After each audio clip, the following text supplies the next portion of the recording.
Dun-dun-dun-dun-dun, Shows World.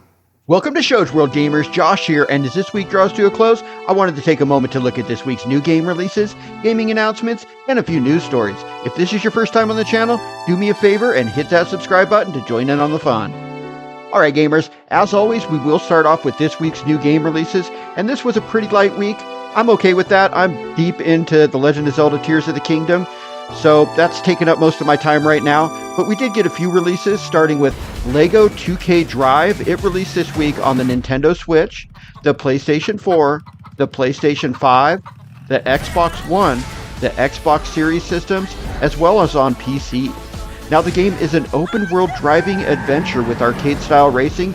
You can build your own vehicles to race on both land and water, with boat races also.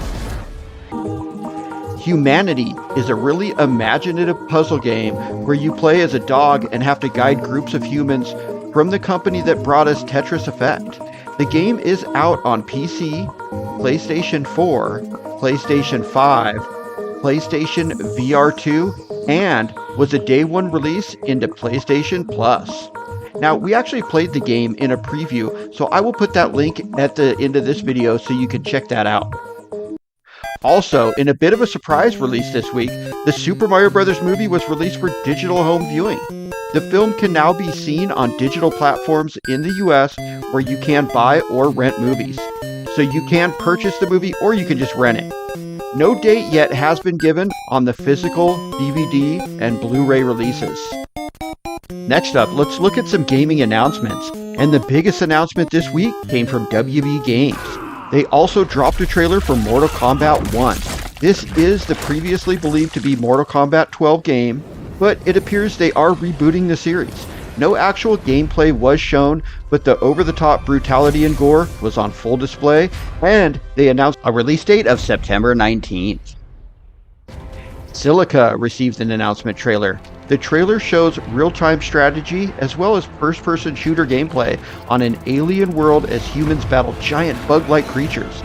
The game has some impressive-looking visuals and will come to PC, but hopefully we get info on a console release real soon. Station to Station was announced this week with a strange but impressive-looking large pixel art design, but in a 3D high-def style. The game looks to be a builder where you create train routes and land in a train hobbyist style. The game is scheduled for PC sometime this year with no word on a console release at this time.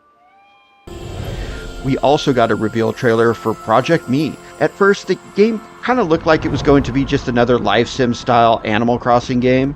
Then, it kind of completely switched everything up and showed the game will be so much more. The animation style looks really good, and I'm interested in what the story will be. At the end, they also announced you can sign up to help test the game at projectmegame.com. We also got an announcement for an upcoming Lord of the Rings MMO adventure set in Middle-earth and featuring the stories from both The Hobbit and Lord of the Rings book trilogies.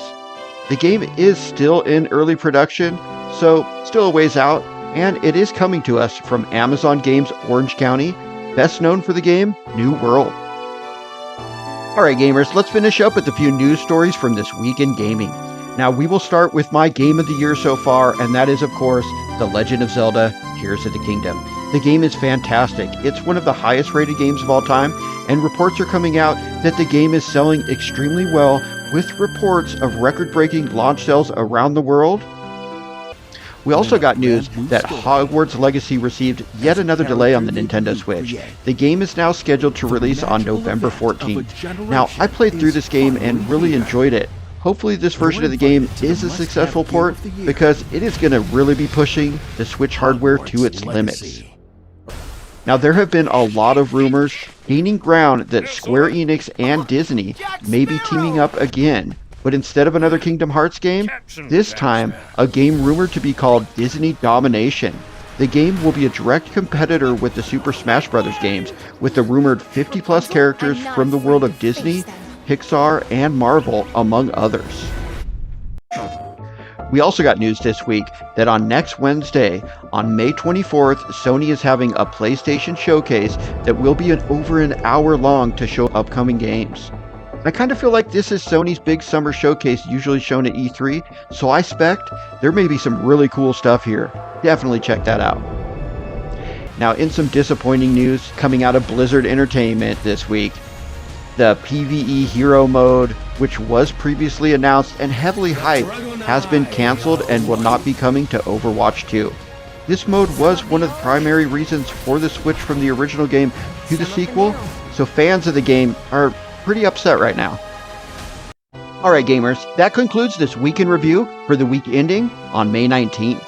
The week started with us enjoying the realization that The Legend of Zelda Tears of the Kingdom absolutely is living up to the hype and is one of the greatest games of all time. Then, in the ongoing drama of the Microsoft Activision deal, the EU Commission approved the deal, giving life to the acquisition many thought was completely dead. And then, the week ended with the first trailer for the live-action Five Nights at Freddy's movie revealing a release this Halloween. But let me know anything we may have missed in the comments, and thanks for joining us today, gamers. Shoach World, out. Please, lend him your power.